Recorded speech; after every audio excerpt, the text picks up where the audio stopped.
Good afternoon. Sad moment for all of us as Indians. Sad moment for us, Parsis as a community. Sad moment because a very, very fine human being, a very, very fine leader, a very, very compassionate human being has left us. It's left a very big void. I personally have admired him, being a Parsi myself. I know the contributions that have gone into the community as well as to the country, most importantly to the country.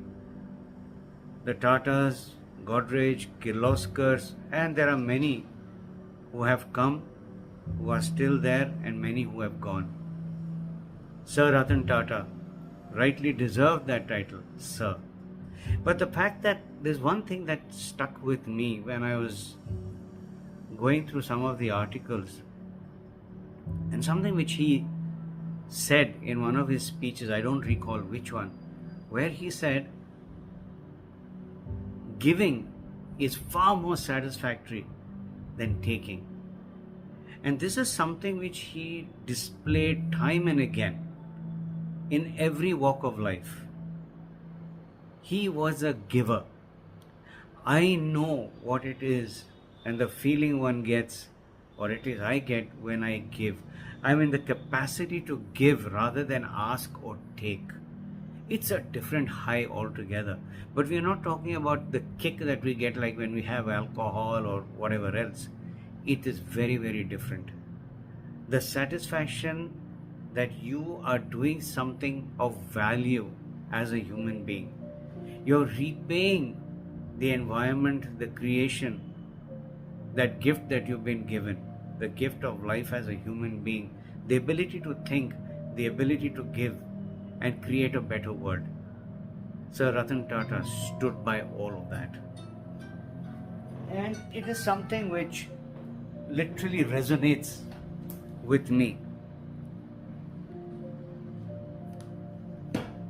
He said somebody actually pointed this out, where they said that the reason why this gentleman is so great, he left out one sentence from his entire dictionary, and that one sentence is, what about me? He never said, what about me? And he displayed that in his actions. He displayed that through his philanthropic work. He displayed that through his compassion for human beings, whether they're employees, staff at home, public in general, even to animals and plants. What about me? Think for a minute, how many people have you come across who are thinking about themselves first? We do it. I know I've done it so many times where I only think about me. But is it selfishness or is it selflessness? That's the difference.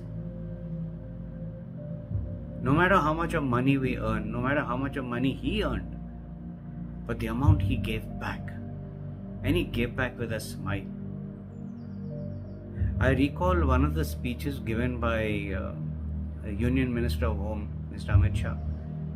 He was addressing a gathering and the topic of the contributions by the Parsi community came up.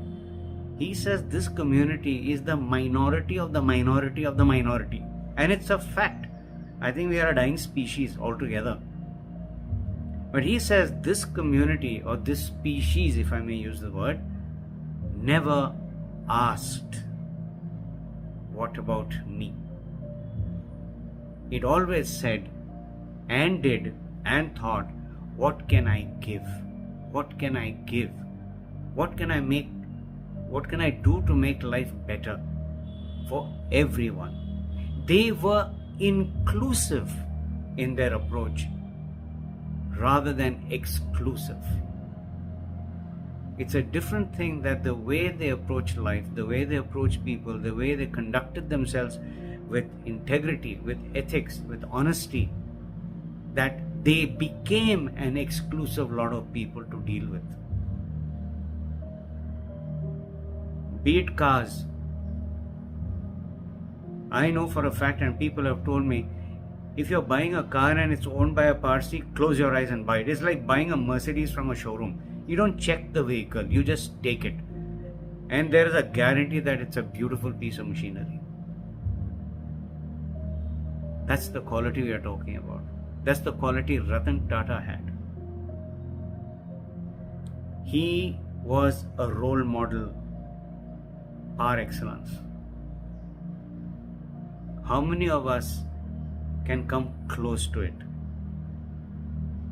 There was another incident where he was being given the Lifetime Award by Prince Charles at that time, and he was invited to the Buckingham Palace.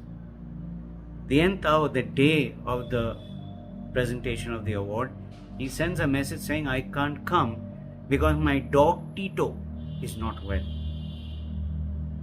Now, anybody else would have given an arm and limb to be at the Buckingham Palace to receive that award. But this man said, I can't come because my dog is not well.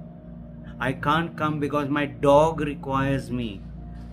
The pet which can't speak, the animal that can't speak, but this man could feel. What does that tell you? And when Prince Charles was asked about this very unusual behavior and approach of Sir Ratan Tata, he said, that's a man. That's who you call a man who stands up for what is right. And what Ratan Tata always said, I will always do the right thing. I will always do the right thing. What a wonderful thing to say, and what a wonderful sentence to live by. It's amazing. I thought I would share some of this, what I felt for the gentleman. There's many, many more, but this is what caught my attention, and this is what I feel truly. And I try to live by that. And each day that I get up and thank the universe for my existence, I say only one thing to start with. Please give me the strength and the courage that I'm able to give, not take. That I'm always a giver, even if it's a small little teeny weeny thing, but I'm able to give, and I don't ask, because I know the worth and value of this life, and I'm very, very grateful for it. What about you?